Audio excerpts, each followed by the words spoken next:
अयोध्या स्थित मिल्कीपुर विधानसभा सीट पर उपचुनाव की तारीखों का ऐलान हो गया। मिल्कीपुर सीट पर 5 फरवरी को उपचुनाव के लिए वोटिंग होगी। समाजवादी पार्टी के अवधेश प्रसाद मिल्कीपुर से विधायक थे। अवधेश प्रसाद के अयोध्या से सांसद बनने के बाद मिल्कीपुर विधानसभा सीट खाली हुई। अयोध्या लोकसभा सीट जीतने के बाद एसपी ने दावा किया है कि वो अपनी इस सीट को भी उपचुनाव में बरकरार रखेगी। वहीं बीजेपी का पलटवार है कि हाल ही में हुए उपचुनावों की तरह ही मिल्कीपुर में भी बड़ी जीत बीजेपी को मिलेगी। टकराव की नीति है और जो तुष्टीकरण की नीति है उसको एक बार से जवाब देने का काम जनता ने बना लिया। सबसे चर्चित अयोध्या स्थित मिल्कीपुर विधानसभा सीट पर उपचुनाव की तारीखों का ऐलान हो गया है। मिल्कीपुर सीट पर दिल्ली विधानसभा चुनाव के साथ 5 फरवरी को उपचुनाव की वोटिंग होगी। 5 फरवरी को मतदान होगा और 8 फरवरी को नतीजे आएंगे। इस चुनाव के लिए 10 फरवरी को अधिसूचना जारी होगी। वहीं 17 जनवरी को नामांकन की आखिरी तारीख होगी। Last date of making nomination will be 17th of January. Scrutiny on 18th of January. Withdrawal 20th. These are the statutory periods of time which is given.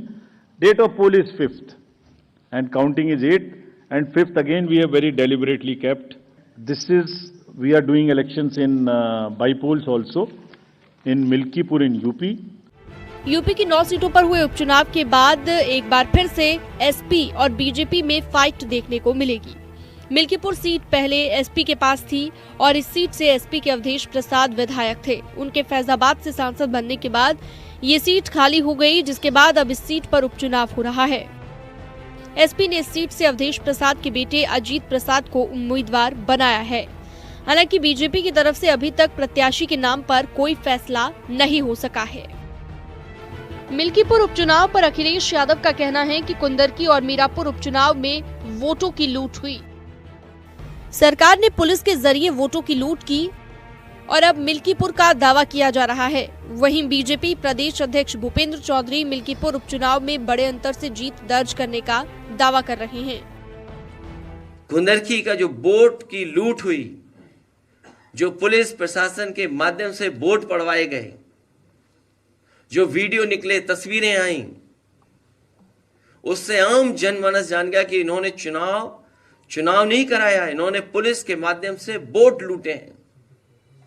और वही सरकार कह रही है कि अगर कुंदरकी जीत सकते हैं तो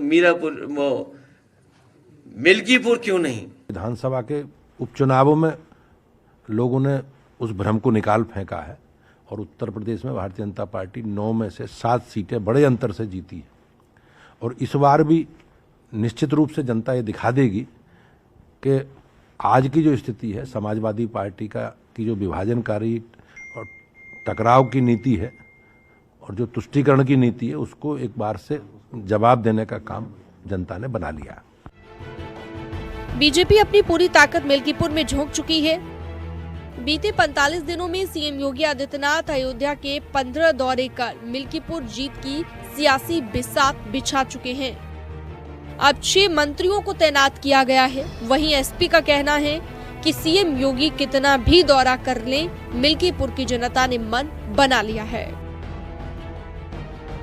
उपचुनाव भारतीय जनता पार्टी जीतने जा रही है। जनता का आशीर्वाद, जनता का समर्थन, सर्व समाज का झुकाव भारतीय जनता पार्टी के साथ है और आप देखेंगे भारतीय जनता पार्टी मिल्कीपुर उपचुनाव एक तरफा जीतेगी। हमारी भी और मेरे बेटे का और तमाम लोग एक दूसरे को बधाई दे रहे हैं।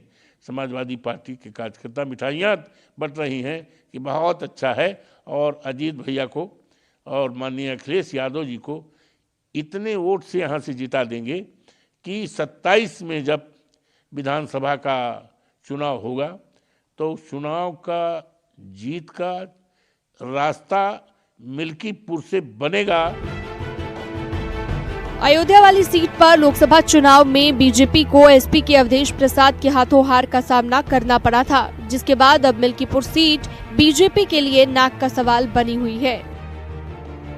एसपी को हराकर बीजेपी ये संदेश देना चाहती है कि अयोध्या की जनता अब भी उनके साथ है और पार्टी की पकड़ जमीन पर कमजोर नहीं हुई है। न्यूज़ 18 के लिए ब्यूरो रिपोर्ट।